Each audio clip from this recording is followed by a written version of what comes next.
காதலியே கண்ணம்மா கண்ணம்மா.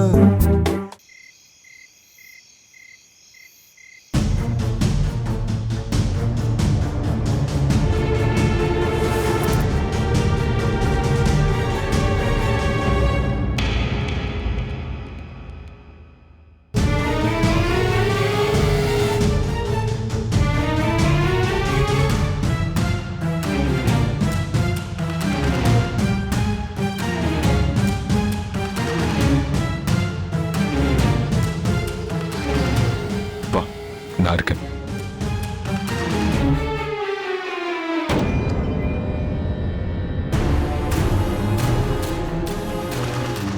கண்ணம்மா கண்ணம்மா அறிவு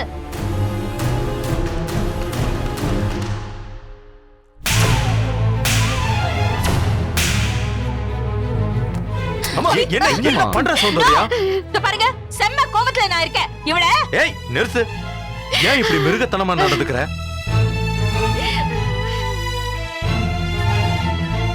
கண்ணம்மா நம்மளை நம்பி இந்த வீட்டுக்கு வந்த பொண்ணு.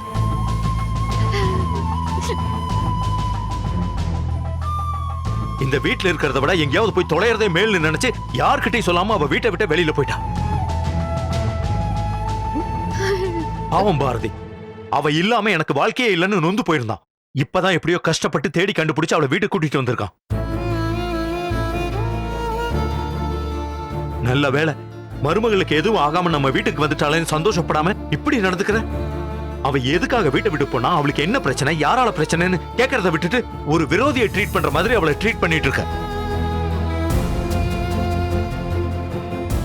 என்ன நீ கொஞ்ச நேரத்துக்கு முன்னாடிதான் விளக்கெல்லாம் ஏத்தி சாமி கும்பிட்டு இருந்த, இப்ப என்ன ஆச்சு?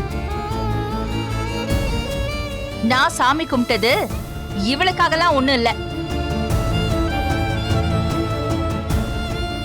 என்னோட பிள்ளைக்காக. கொஞ்சம் அவன் முகத்தை பாருங்க.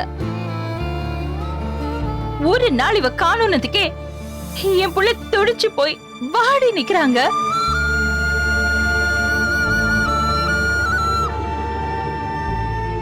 இவளுக்கு மட்டும் ஏதாவது ஆகி திரும்பி வராம போயிருந்தான்னா வாழ்க்கை பூரா என் புள்ள எவ்வளவு கஷ்டப்பட்டிருப்பாங்க.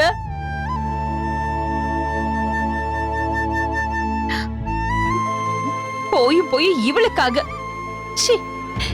என்னால நினைச்சு கூட பார்க்க முடியலங்க.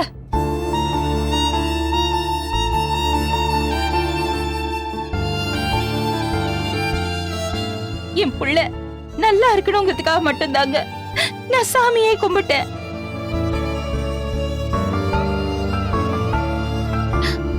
இவ வீட்டை விட்டு போனதே என்ன பழி வாங்கணும் தான்.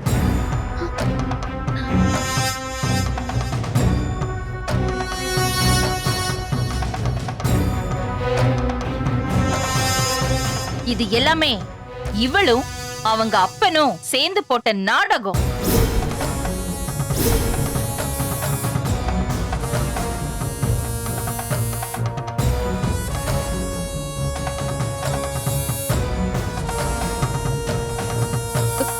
அப்படிலாம் இல்ல அத்தை. சீ, வாய மூடி. எல்லாம் எனக்கு தெரியும்டி. ஃபைல எரிச்சதுக்கு எல்லார் முன்னாடியும் உன்னை கை நீட்டி அடிச்சிட்டேன்னு உனக்கு கோவம்.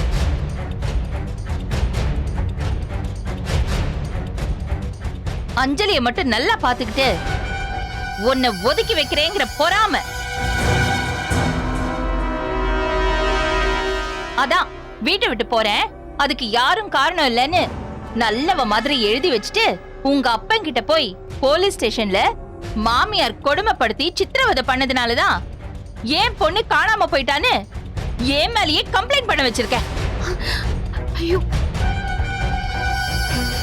இது வரைக்கும் போலீஸ் வாடையே தெரியாத இந்த வீட்டுக்குள்ள போலீஸ வர வச்சு அவங்க முன்னாடி என்ன குற்றவாளியாக்கி கேள்வி கேட்டு என்ன அசிங்கப்படுத்திட்டல.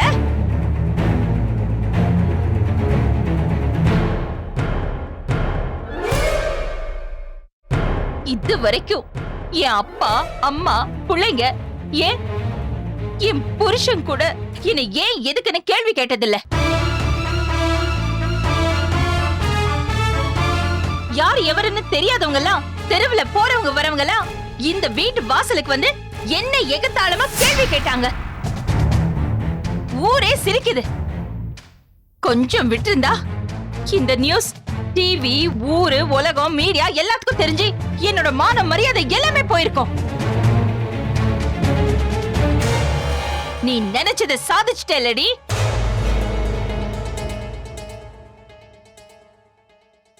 அம்மா, கண்ணம்மா நிஜமா அப்படிலாம் இல்லம்மா. போதும்டா, நிறுத்து. உன் பொண்டாட்டிக்கு நீ சப்போர்ட் பண்ணதெல்லாம் போதும்.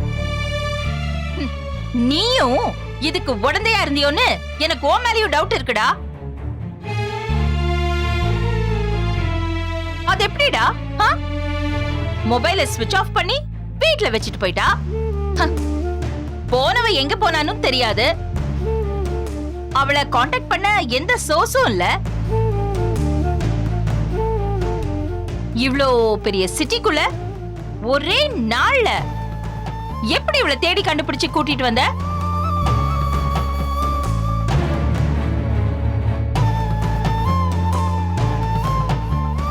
யார நம்புறதுனே தெரியல.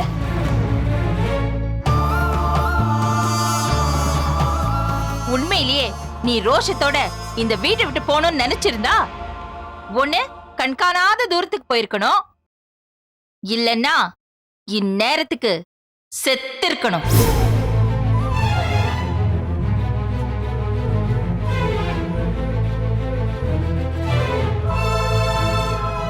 சௌந்தர்யா, நானா இருந்தா அப்படிதான் பண்ணிருப்பேன். இப்படி வெக்கமே இல்லாம திரும்பி வந்து நிக்க மாட்டேன்.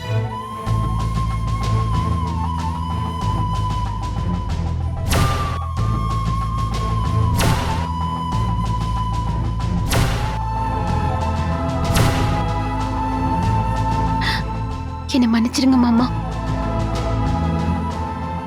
என் கண்ணுக்கு தெரிஞ்ச பிரச்சனையை மட்டும் நான் பார்த்தனே தவிர, நான் இந்த வீட்டை விட்டு போயிட்டா இந்த குடும்பத்துக்கு என்ன நடக்கும்னு நான் யோசிக்காம போயிட்டேன். என் வாழ்க்கையில இனிமே நான் இந்த மாதிரி தப்பெல்லாம் பண்ண மாட்டேன் மாமா. கண்ணம்மா, அழாதம்மா, தைரியமா இரு. இத பத்தி அப்புறமா பேசிக்கலாம், சரியா? பாரதி, அப்பா, கண்ணம்மா ரொம்ப குழம்பி போயிருக்கா. அவளை பத்திரமா பாத்துக்க. சரிப்பா. கண்ணம்மா, எங்களை எல்லாம் பார்த்தா உனக்கு மூணாவது மனுஷங்களா தெரியுதா? என்ன பிரச்சனை இருந்தாலும் எங்க கிட்ட சொல்லிருக்கலாம்ல. அண்ணி, எனக்கு தெரிஞ்ச போலீஸ் கிட்ட சொல்லி உங்களை அன்அபிஷியலா தேட சொல்லியிருந்தேன். எனக்கு திடீர்னு ஃபோன் பண்ணி தண்டவாளத்துக்கிட்ட ஒரு டெட் பாடி இருக்கு, அதை நீங்க தேட சொன்னாங்களான்னு வந்து பார்க்க சொன்னாங்க.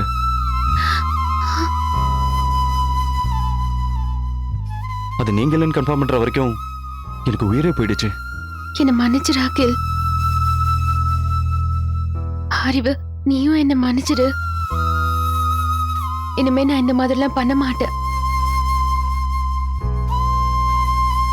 கல்யாணமாகி இந்த வீட்டுக்கு வந்ததுக்கு அப்புறம் இன்னைக்கு தான் கண்ணம்மா நான் ரொம்ப சந்தோஷமா இருக்கேன். ஒரு சின்ன வருத்தம் என்னன்னா, நீ இவ்வளோ சீக்கிரம் திரும்பி வருவேன்னு நான் எதிர்பார்க்கல. இதுதான் கண்ணம்மா ஆரம்பம். கூடிய சீக்கிரமே நீ நிரந்தரமா இந்த வீட்டை விட்டு ஓடி போவேன். உன்னை நினைச்சு உன் ஆசை நாயகன் பாரதி இன்னைக்கு தெரு தெருவா அலைஞ்சது மாதிரி வாழ்க்கை ஃபுல்லா அலைய போறான். அதுவும் பைத்தியமா.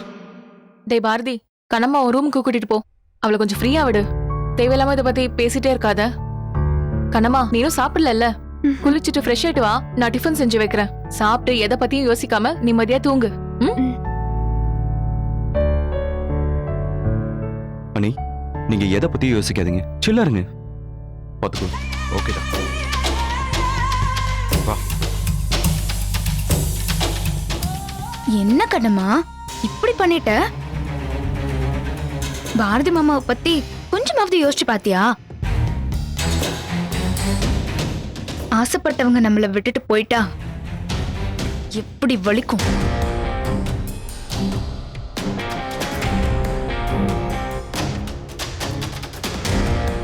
அதான் பாரதி மாமா அப்படியே துடிச்சு போயிட்டார். பாவம் இல்ல பாரதி மாமா. ம்? இனிமே இந்த மாதிரி எல்லாம் பண்ணாத கண்ணம்மா, சரியா? ம். கண்ணம்மா வா போலாம்.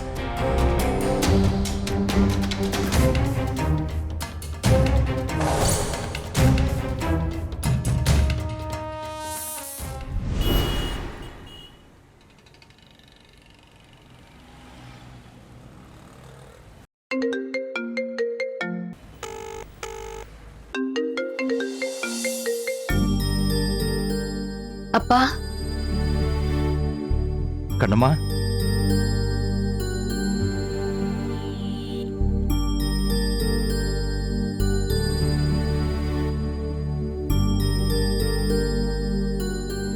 கண்ணம்மா எங்கம்மா போயிட்ட நீ? உன்னை எங்கெல்லாம் போய் தேடுறது? மாப்பிள்ள ஒரு பக்கம், நான் ஒரு பக்கம், எங்களை தவிக்க விட்டுட்டியேம்மா. ஏம்மா இப்படி எல்லாம் பண்ண? உனக்கு எப்படிம்மா மனசு வந்துச்சு?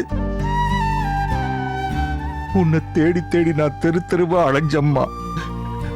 அப்படியே பைத்தியம் பிடிச்சது மாதிரி ஆயிப்போச்சு. ஏண்டா இப்படி பண்ண?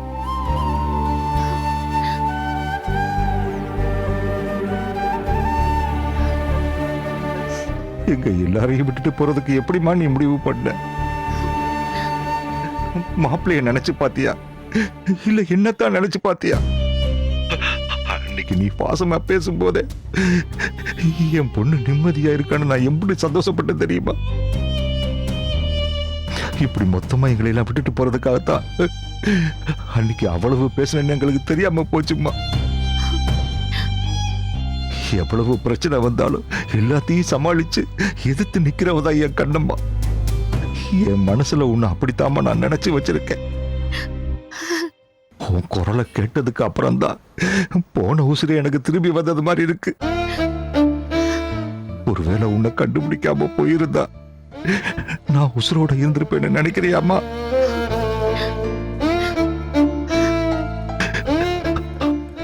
இப்படி எல்லாம் பேசாதீங்கப்பா, என்ன மன்னிச்சிடுங்க. உன்னை இந்த நிமிஷமே நேர்ல பார்க்கணும் போல இருக்குமா. ஆனா மாப்பிள்ளை தான் சூழ்நிலை சரியில்லை, இப்ப வேணான்னு சொன்னதுனாலதான் நான் உங்ககிட்ட போன்ல பேசிக்கிட்டு இருக்கேன். எல்லாரையும் விட்டுட்டு மனசு உடைஞ்சு போய் முடிவெடுக்கிற அளவுக்கு அப்படி என்னம்மா பிரச்சனை?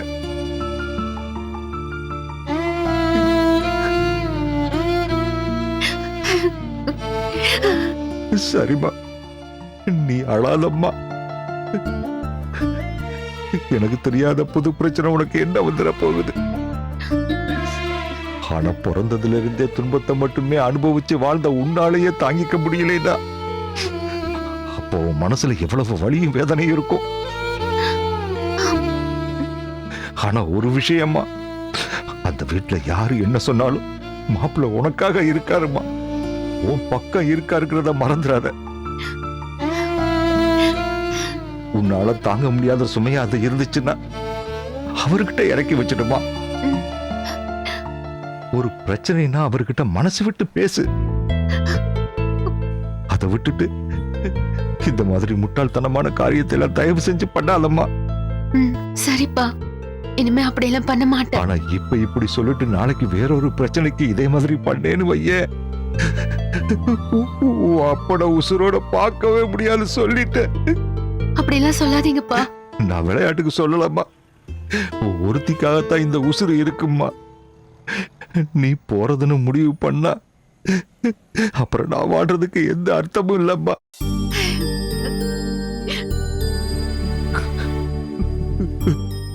அப்பா, இனிமே நான் அப்படியெல்லாம் பண்ண மாட்டேன். சாரிப்பா. இனிமே எந்த பிரச்சனை வந்தாலும் எங்கேயும் போக மாட்டேன்னு எனக்கு சத்தியம் பண்ணி கொடு. இனிமே சத்தியமா நான் இந்த மாதிரிலாம் பண்ண மாட்டேன்ப்பா. உன் மேல இல்லம்மா, என் மேல சத்தியம் பண்ணி சொல்லு. உங்க மேல சத்தியம் போதுமா? சரிம்மா, அது போதுமா. எனக்கு என் பொண்ணு நிம்மதியா சந்தோஷமா இருக்கணும். அதுக்கு முன்னாடி அவ உசுரோட இருக்கணும், அவ்வளவுதாம்மா. ஒரு வார்த்தை எனக்கு போதும்மா. எதையும் மனசுல போட்டு குழப்பிக்காம போய் சாப்பிட்டு தூங்குமா. போ. நான் உங்ககிட்ட பேசுனேன்னு மாப்பிள்ளைகிட்ட ஒரு வார்த்தை சொல்லிடுமா? ம் சரிப்பா. சரிம்மா, வச்சிடட்டுமா? ம்.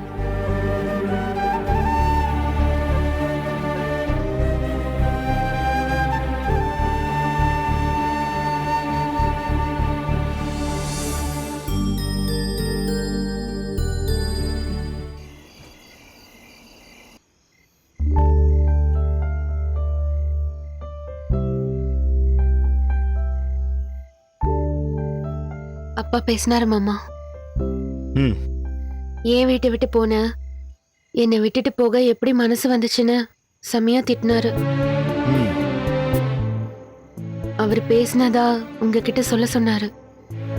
நீங்க தான் நான் கிடைச்சிட்டேன்னு ஃபோன் பண்ணி சொன்னீங்களாமே. ம். என்ன மாமா நீங்க? நான் பாட்டுக்கு பேசிட்டே இருக்கேன், நீங்க பாட்டுக்கு ஊனும் கொட்டிட்டே இருக்கீங்க. நான் என்ன கதையா சொல்றேன்? ம். இன்னும் என் மேல கோவம் போலன்னு நினைக்கிறேன். அப்படிதானே மாமா? நீ பண்ணிருக்க காரியத்துக்கு உன் மேல எனக்கு இன்னும் 1 மாசத்துக்கு கோவம் போகுது. ஆ? 1 மாசத்துக்கா? 1 மாசத்துக்கு உங்க முகத்தை இதே மாதிரி பாக்குறதுக்கு எனக்கு தாங்காது மாமா. அதான் அங்கேயே அத்தனை தடவை சாரி கேட்டனே. கட்டி கூட பிடிச்சனே மாமா. வேணும்னா இப்போ ஒரு தடவை கட்டி பிடிக்கட்டுமா? கண்ணம்மா,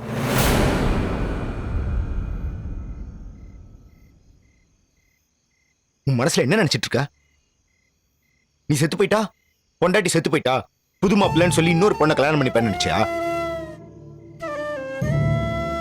என்ன பத்தி, நான் உன் மேல வச்சிருக்க காதலை பத்தி நீ எவ்வளவு சீப்பா நினைச்சிருந்தனா இப்படி ஒரு காரியம் பண்ணிருப்ப.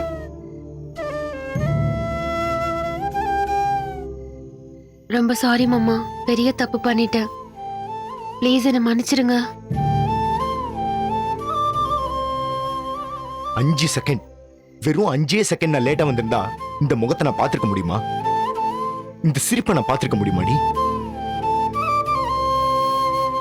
என் உயிரை என்கிட்ட இருந்து எடுக்க பார்த்தல நீ. சரி ஓகே, நான் கேட்கறதுக்கு நீ தெளிவா பதில் சொல்லு. இப்ப வரைக்கும் நீ ஏன் இந்த வீட்டை விட்டு போனன்ற கேள்விக்கு இன்னும் நீ கரெக்டான பதில் சொல்லவே இல்லை. இப்போ கேட்கிறேன், சொல்லு, ஏன் இந்த வீட்டை விட்டு போன?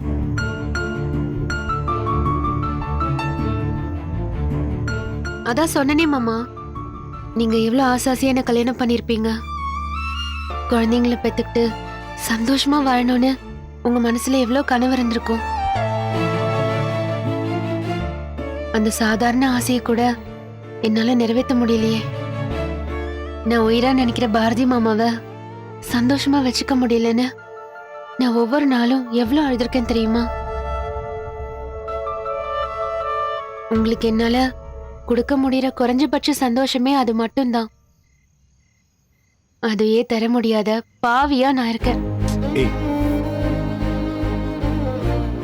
நீங்க இன்னொரு கல்யாணம் பண்ணிக்கிட்டு குழந்தை பெத்துக்கலானா நான் உயிரோட இருக்கிற வரைக்கும் அதுக்கு நீங்க சம்மதிக்க மாட்டீங்கன்னு எனக்கு தெரியும். அதனால்தான் மாமா அப்படி ஒரு முட்டாள்தனமான முடிவு எடுத்தேன். சாரி பாரதி மாமா. சரி கண்ணம்மா, உனக்கு குழந்தை பிறக்காதுன்ற முடிவுக்கு நீ எப்படி வந்த? அது ஆ, எனக்கு தெரியும் மாமா. அதான் எப்படி? தெரியும் மாமா, நான் டாக்டர் கிட்ட தான் செக் பண்ணேன். டாக்டர் தான் என் கர்ப்பப்பை வீக்கா இருக்கு, குழந்தை பிறக்காதுன்னு சொன்னாங்க. என்ன மன்னிச்சிருங்க மாமா, எனக்கு இது முன்னாடியே தெரியும். இதை உங்ககிட்ட சொல்லி கஷ்டப்படுத்த வேண்டான்னு தான் நான் சொல்லாம இருந்தேன். என்னைக்காவது ஒரு நாள் நம்ம கண்ணம்மா நமக்கு ஒரு குழந்தைய பெத்து தருவான்னு நீங்க நம்பிக்கையோட ஆசையா இருப்பீங்க. உங்ககிட்ட வந்து உண்மையை சொல்ல எனக்கு தைரியம் இல்லை மாமா.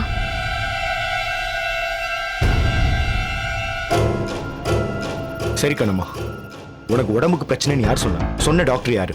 அவர் பேர் என்ன?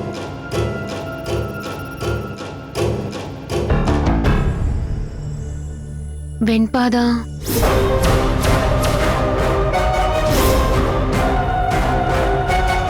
வெண்பா?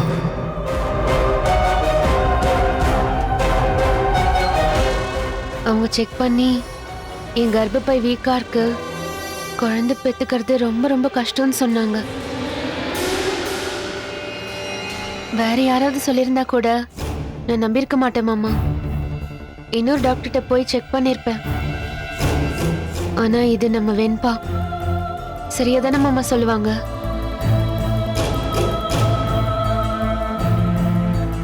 வெண்பா வேற என்ன சொன்னா? அவ்வளவுதான் மாமா சொன்னாங்க, வேற ஒண்ணும் இல்ல. சரி நீ உள்ள போ. மாமா உள்ள போ கண்ணம்மா, நான் வரேன், உள்ள போ. மாமா திரும்ப திரும்ப உங்களை நான் காயப்படுத்திட்டே இருக்கேன்ல. உன்னை போன்னு சொல்றேன்ல, வரேன், போ.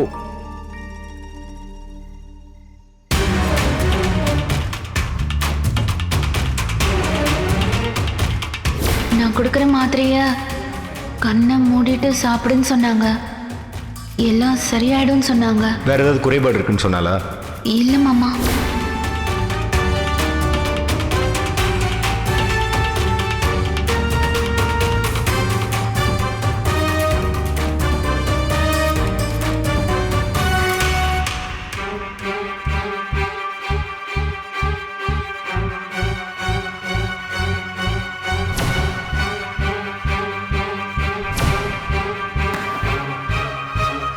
ஏன் வெண்பா அப்படி பண்ண?